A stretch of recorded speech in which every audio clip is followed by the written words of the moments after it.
Hello and welcome to webinar series from Happiest Health.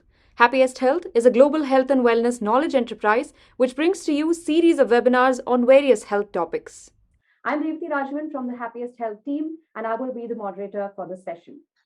Are you PMSing? Is a question at least some women in their menstruating age have heard as a response to their reaction to certain situations. It is estimated that as many as 3 out of every 4 menstruating women have experienced some form of premenstrual syndrome. PMS or premenstrual syndrome is often associated with mood swings, including in pop cultures. But is that it, or is there more to it? What does PMS mean? Who gets it? We will discuss all this and more in today's session titled Understanding PMS or Premenstrual Syndrome. Let me welcome the panelists for today. First up, we have Dr. Sapna Lalla. She's an obstetrician and gynecologist from Bengaluru. She has 2 decades of work experience.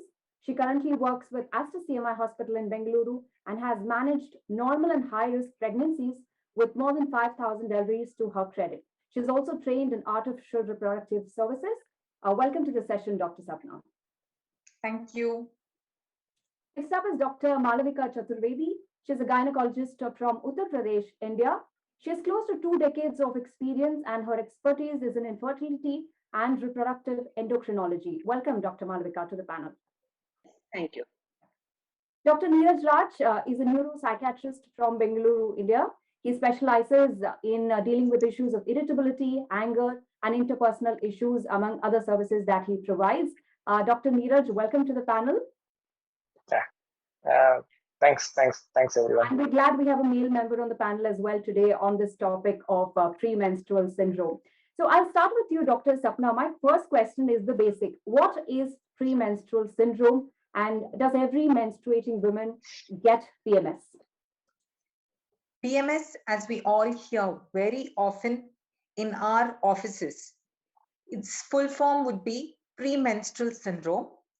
It is a combination of symptoms, both physical and emotional, which a woman experiences just after ovulation or prior to the starting of her periods. Over 90% of the women would experience these symptoms, which could be mild or it could be severe.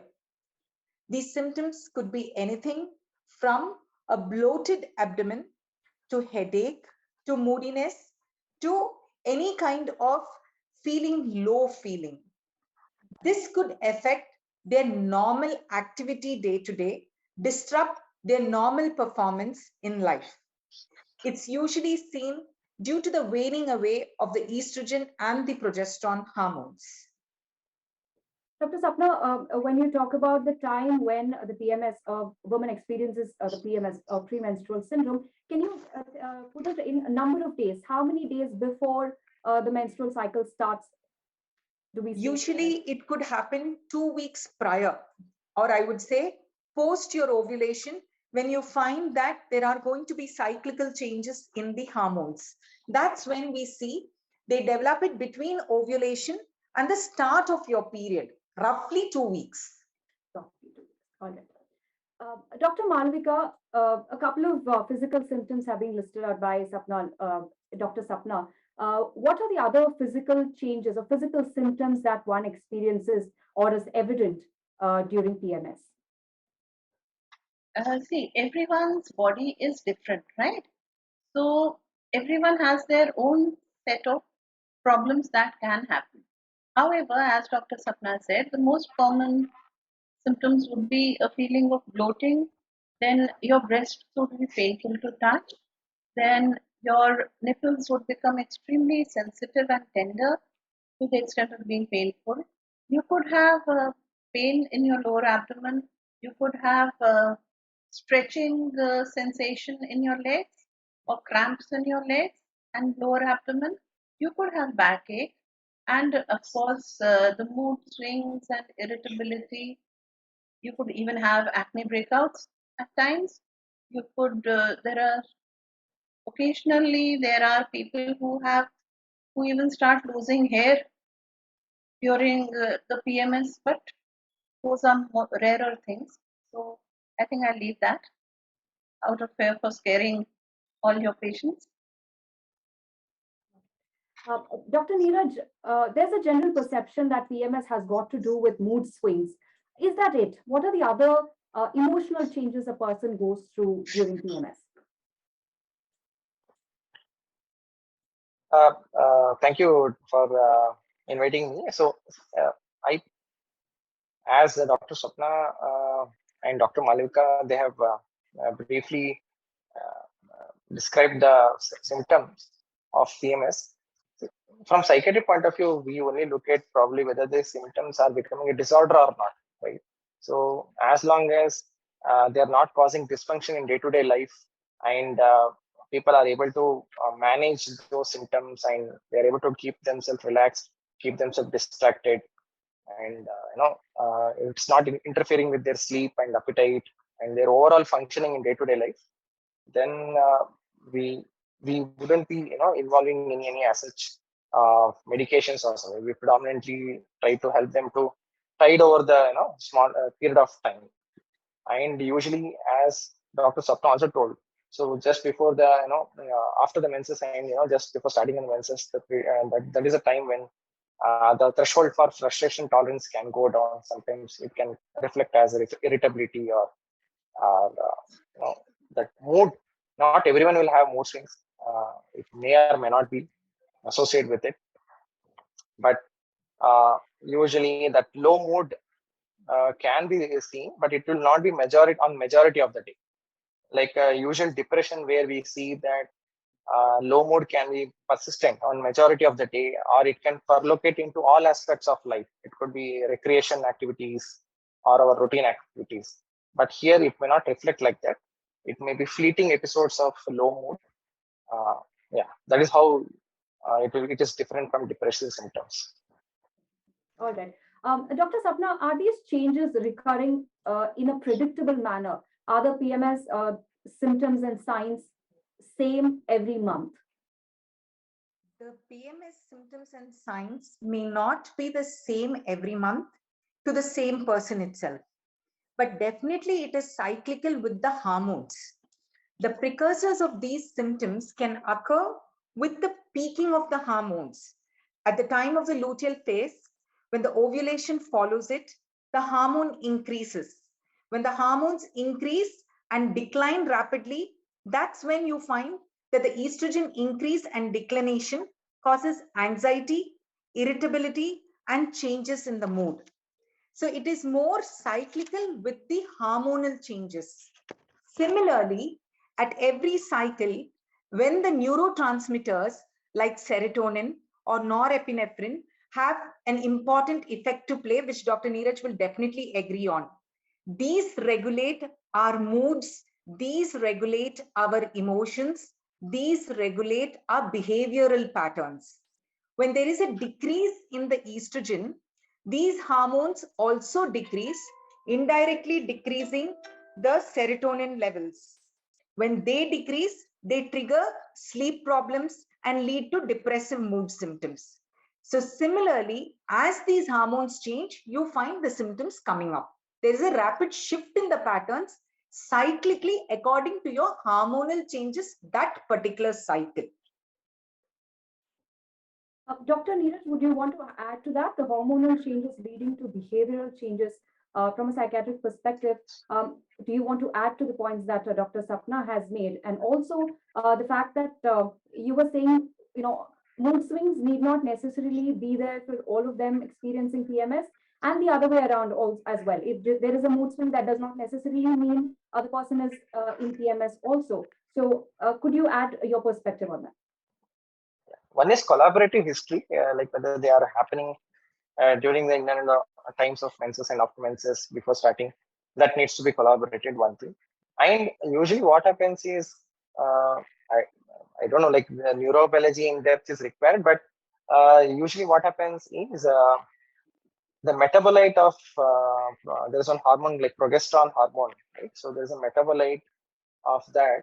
So which is usually required to counteract stress and anxiety symptoms and all.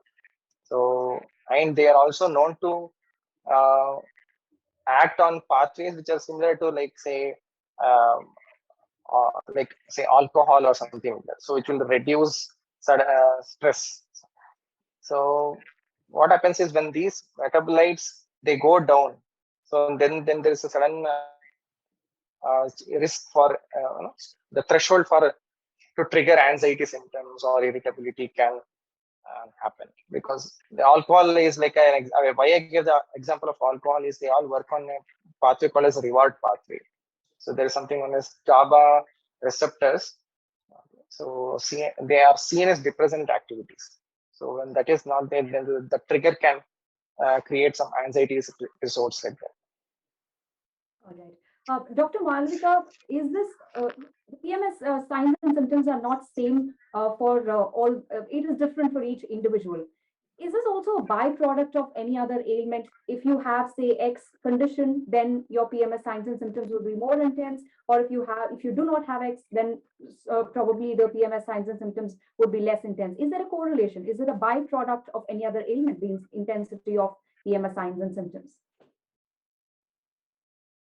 The entire thing is that everyone's signs and symptoms will be different, first of all.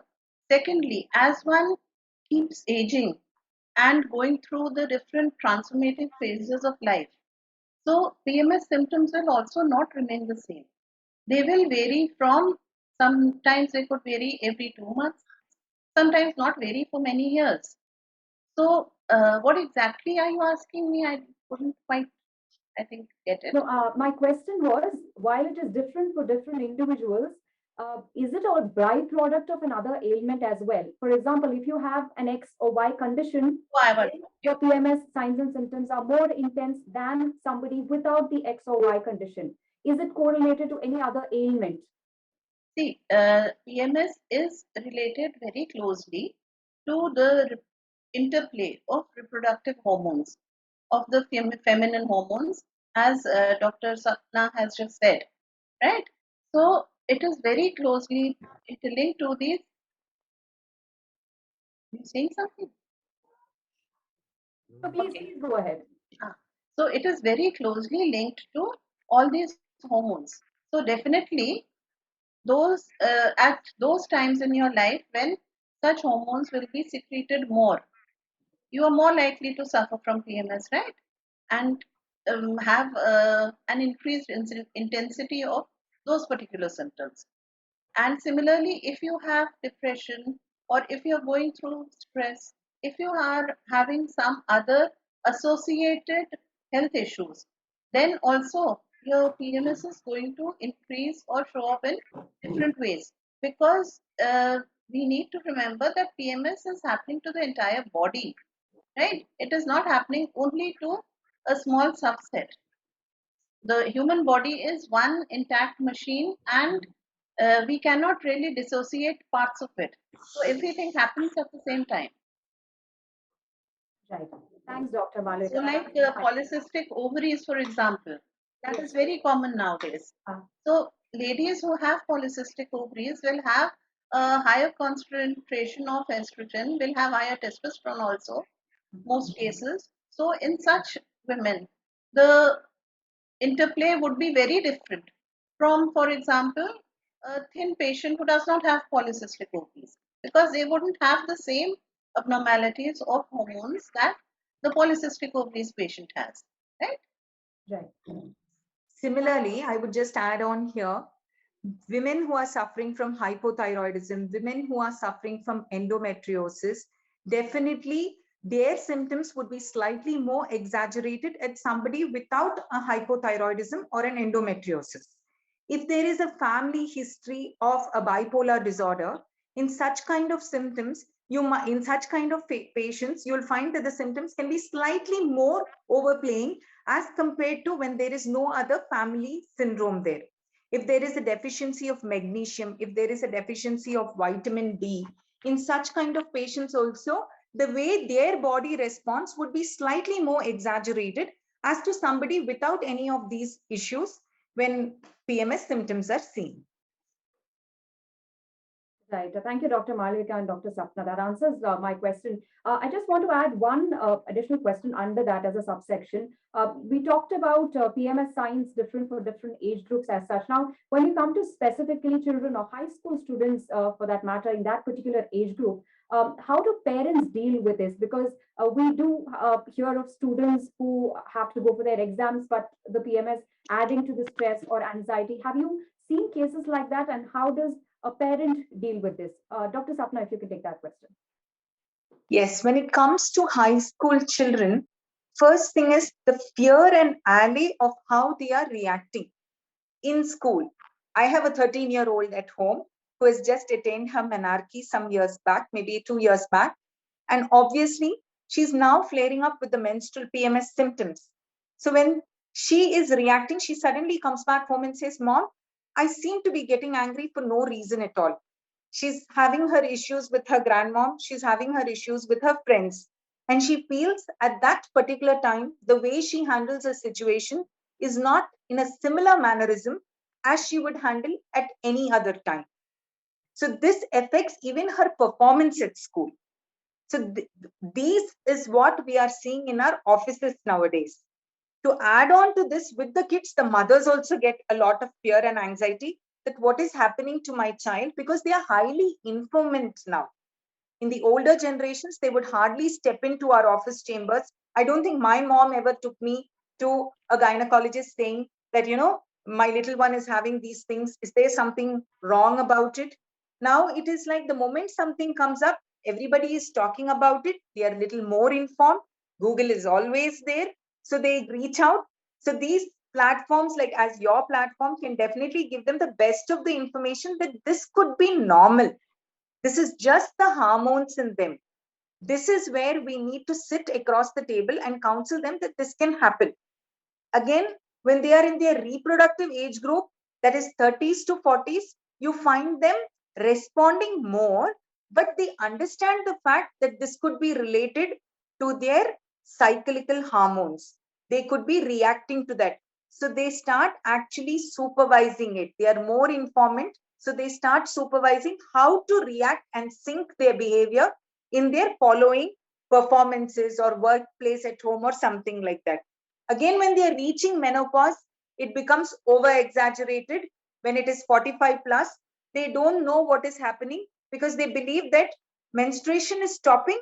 They are reacting to this with their mood swings or feeling low or other various climatic symptoms which they attribute to these things. But it is again the hormones. At that point, again, they behave like children when they don't want to accept that it is a part of it. Right, Dr. Sapna. More conversations and discussions around it could help people talk about it and also discover that these are natural signs and symptoms and maybe help people deal better with it as well.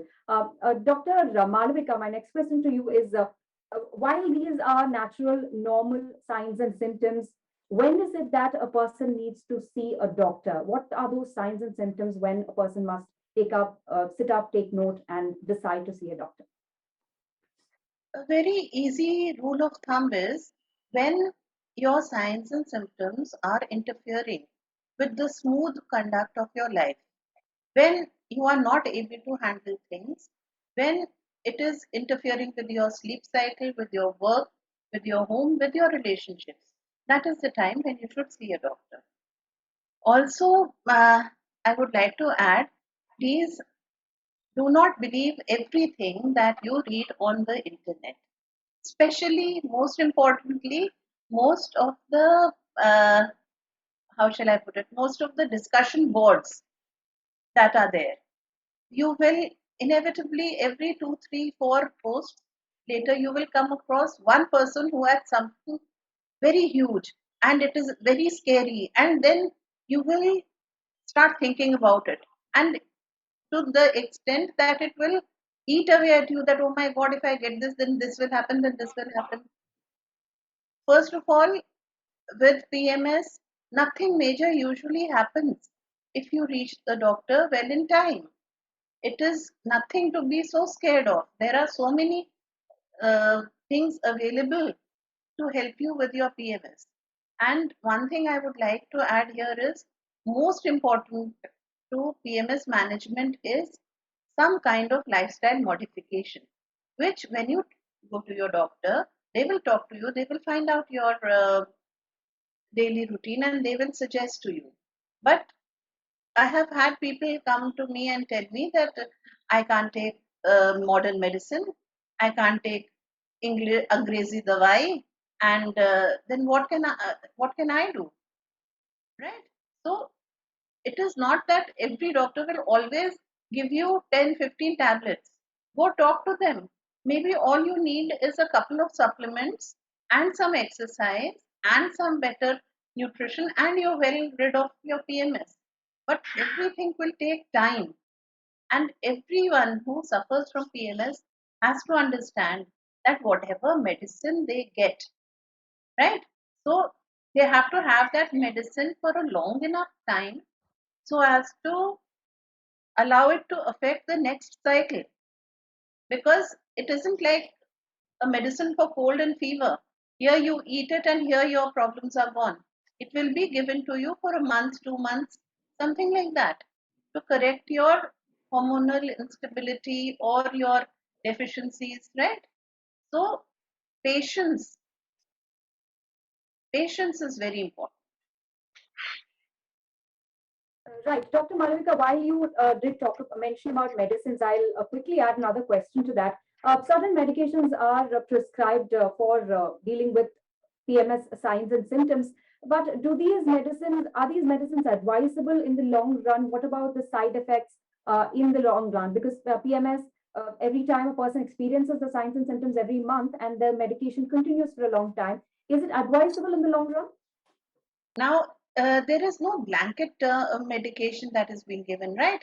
It is being customized to each individual who has come to the doctor. The doctor is customizing the prescription, right?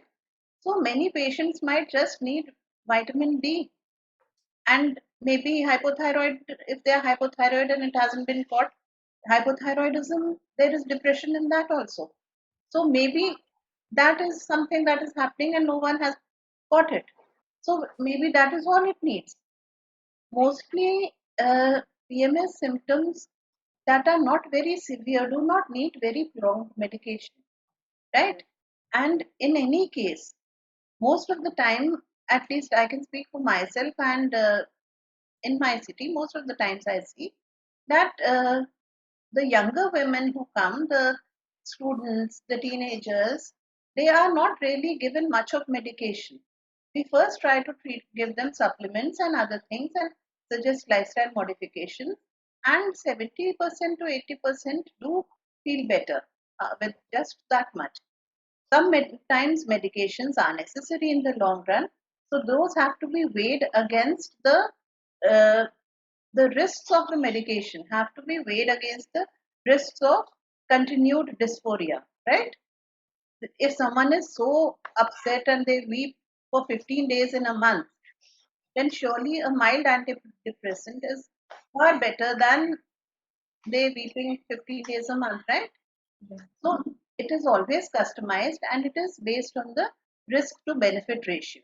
Your doctor will customize it for you and your doctor will take good care of the not prescribing some things with very many side effects or very serious side effects. In fact, by the grace of God, we hardly the medicines that we use in this particular problem hardly have any side effects.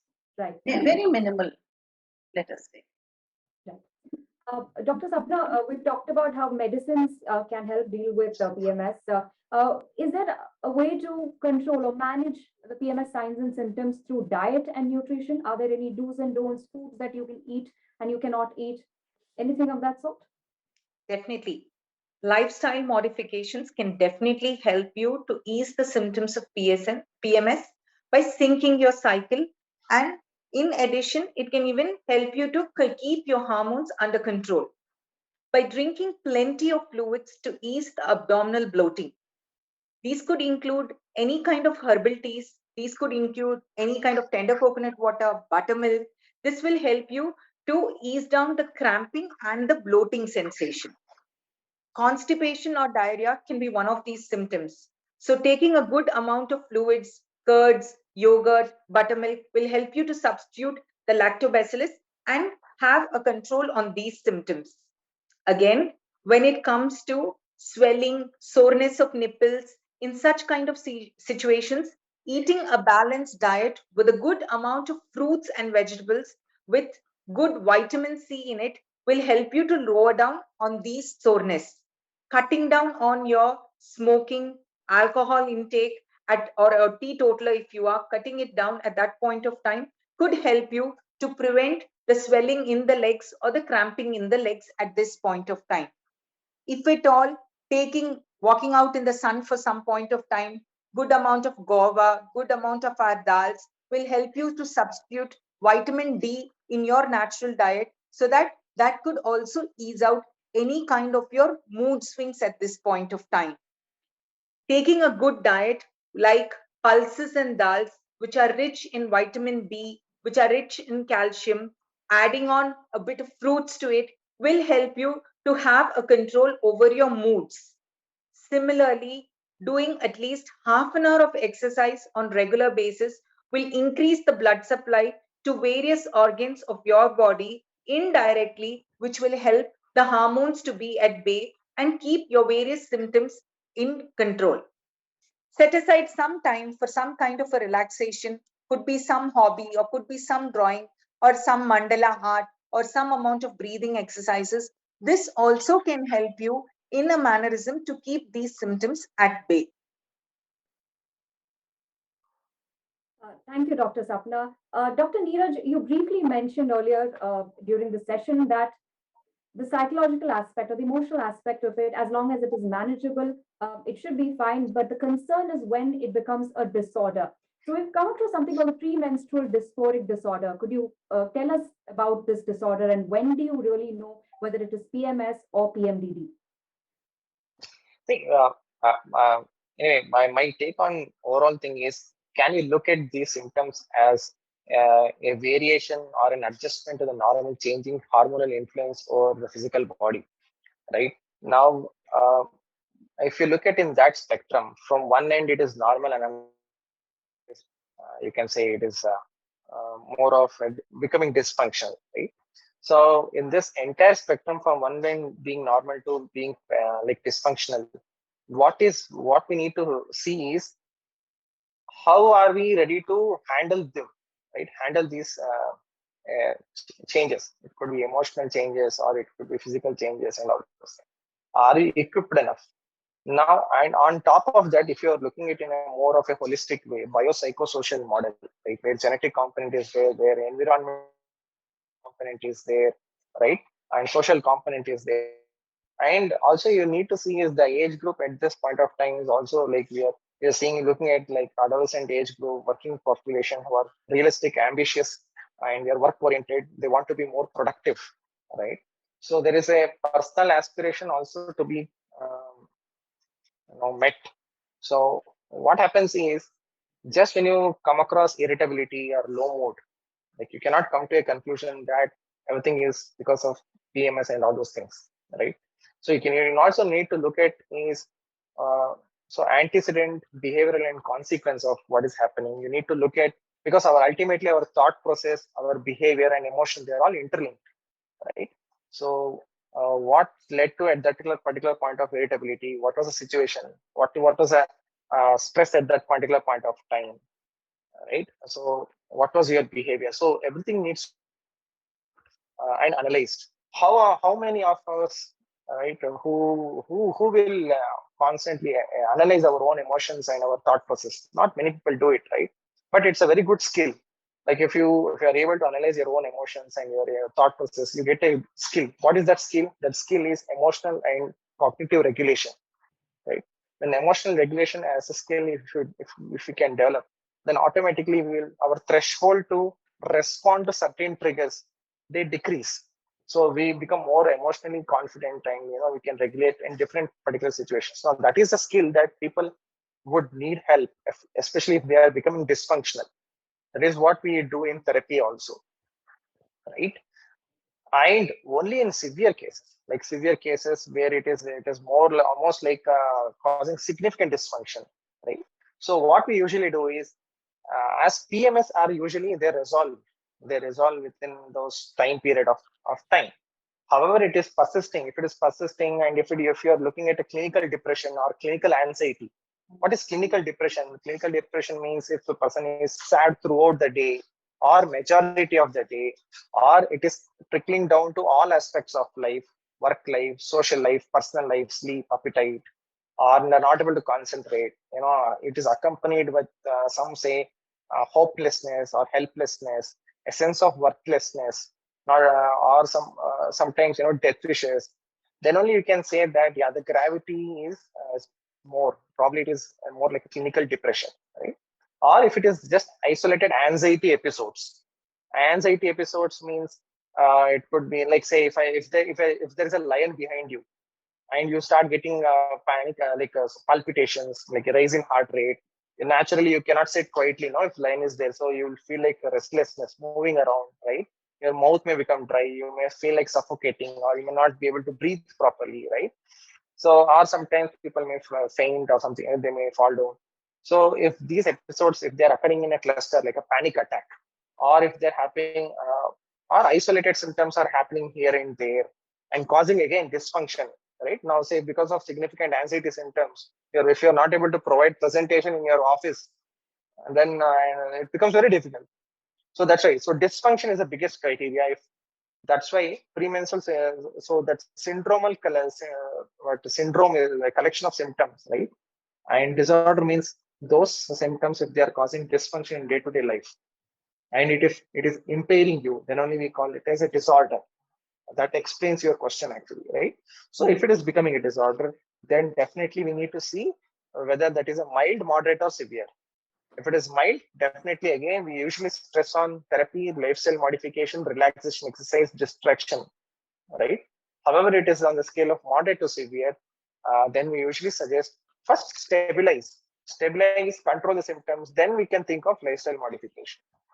Because here quality of life is important, improving functioning is very much important. So yeah, so if it is predominantly depressive symptoms, anxiety symptoms, is a short course of antidepressants may be warranted again after a full informal discussion with like I say formal decision making uh, with thorough understanding with the patient. We involve the patient as well as in the therapeutic process, and we give full liberty for the patient whether he or she wants to start medication or not. And like that. That is how we go ahead. Antidepressants may be warranted, uh, and if sleep difficulty is there, short course of maybe something which will help her to maybe sleep may also be warranted, just to keep her calm and relaxed. Right.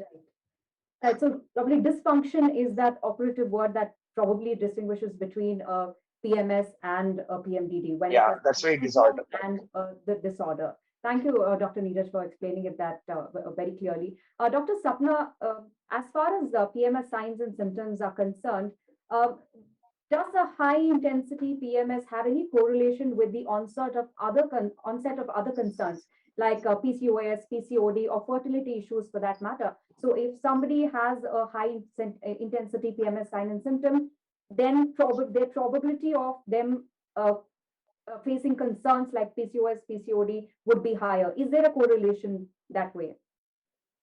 Again, it is very customized. We don't have a blanket statement on it. Okay. If at all your PMS is that bad that you start feeling low for everything, as Dr. Neeraj says, how the person responds later on, cumulative factors, then they start feeling low even if they are trying for a pregnancy, and if it does not happen, for an example, then every month when they try to look for the 2 lines on the kit, if it's not happening, that itself makes them feel low. That itself makes them feel that they are trying something consecutively and it is not happening. Then they respond saying that no, it's a failure. This month also we have not occurred, it's not happened. This is what I wanted, it didn't happen.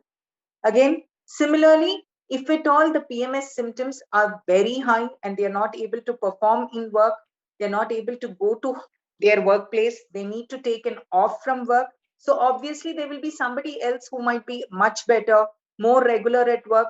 They may become a favorite to the boss at that point of time. So how they react to those situations when in their workplace, because of their regular leaves on a regular basis, if they've not gone to office, and how the boss starts favoring someone else who's actually regular and is able to perform much better than you because in attendance, they're attending everything, they're able to complete their work in time. So obviously, when the boss favors someone else like that, these people start feeling that it is low, their performance is getting affected. Overall, by default, the exaggerated response the next month is much beyond. They start having disorders with sleep. They do not sleep well, which in turn, the cycle continues. PCOD gets affected, if at all they have symptoms of PCOD at that point of time.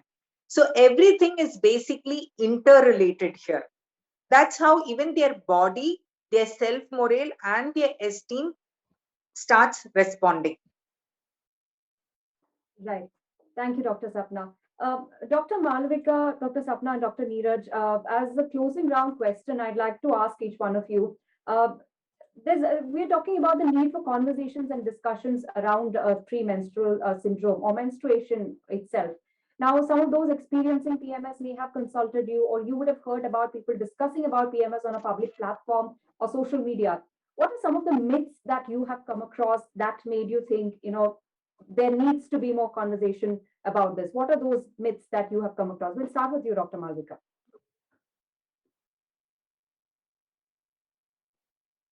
The most important thing is that amongst the myths, uh, this there is this impression that girls have that once they start PMSing, then nothing can become better. It will stick with them for the rest of their life, and they will have to go through life like this only, crying at the drop of a hat, feeling sad and feeling poorly about themselves. This is the biggest myth, I think, that, and unfortunately, that myth seems to get perpetuated by the conversations that I see on social media. Because when hardly anyone says that, okay, I felt better, those who feel better, they don't come out and talk about it. They seem to, they have missed out probably on so many months of work or whatever they were pursuing. So they get back to their life and they don't talk about it. The ones who are actually talking about it are the ones who are feeling bad. So the amplification that is happening is of the bad bad stories.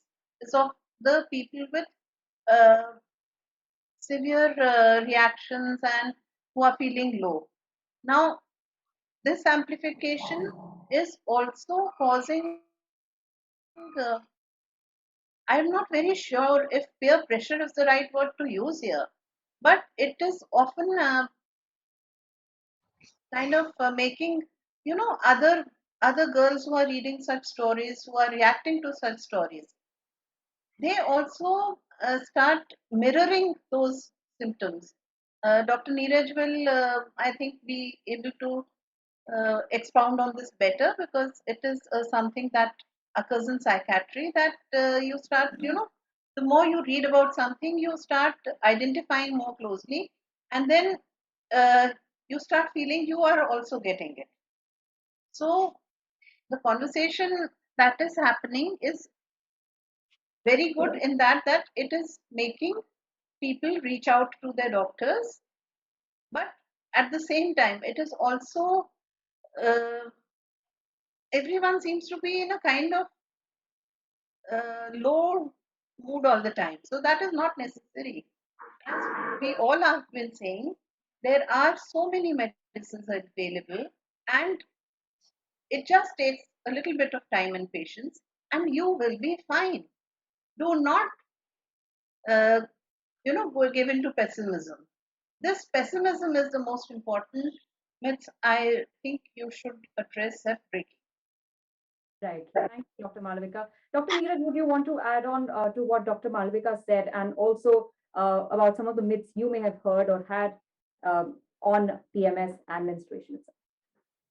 Uh, it's not like any myth as such I have come across, but it's just how people deal with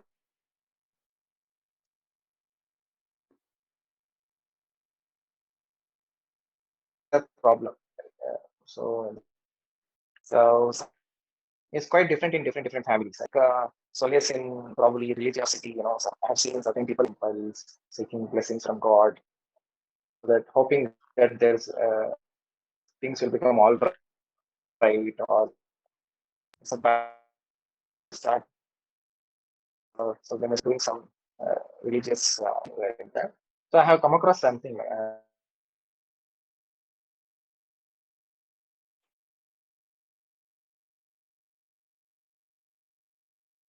Dr. Neeraj, I believe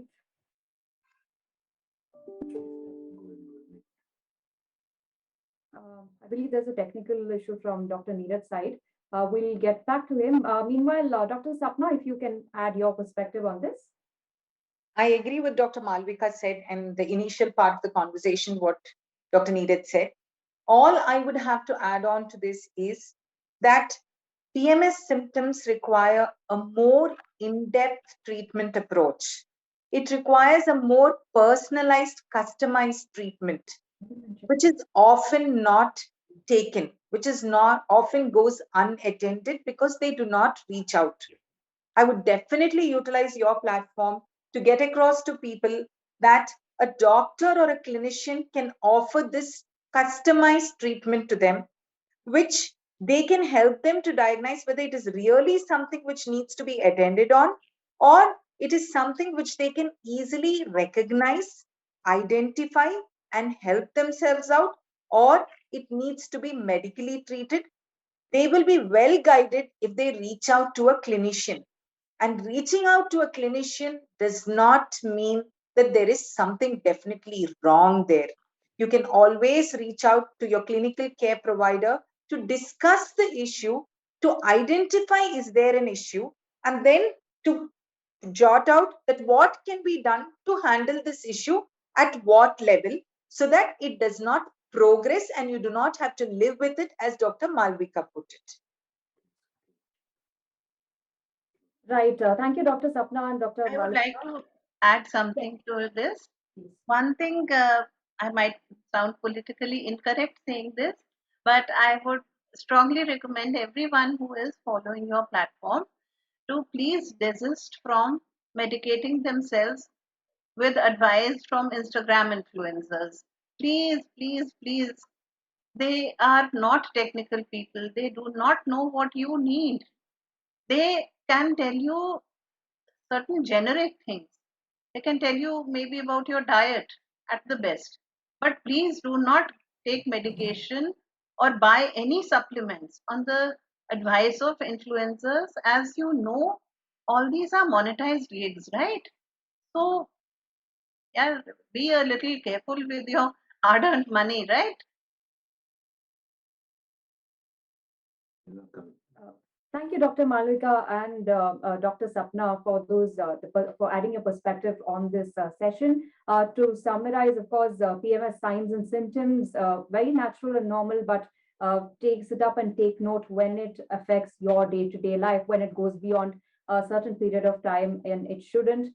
Consult a doctor. There's nothing wrong about it. There's nothing to be ashamed of. Have more conversations and discussions. Reach out to qualified professionals if you are in doubt, and it is definitely the signs and symptoms are something that you can manage and handle. So that's how I would summarize all the points that Dr. Sapna, Dr. Malvika, and Dr. Neeraj made in the last 1 hour. I am opening the space for questions. Our attendees, if you have any questions, request you to please put them in the chat box. Dr. Sapna and Dr. Malvika can answer those questions before we close the session for today.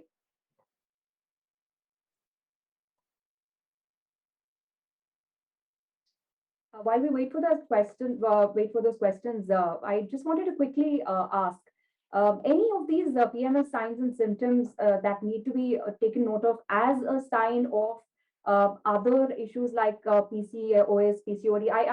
I know you have covered it, saying that they are interlinked, they're not independent of each other, but in our day-to-day life, if a common person, if a menstruating woman in her day-to-day life, if she is going through these signs and symptoms, is there anything that she would be able to independently take note as a sign of something more severe coming her way?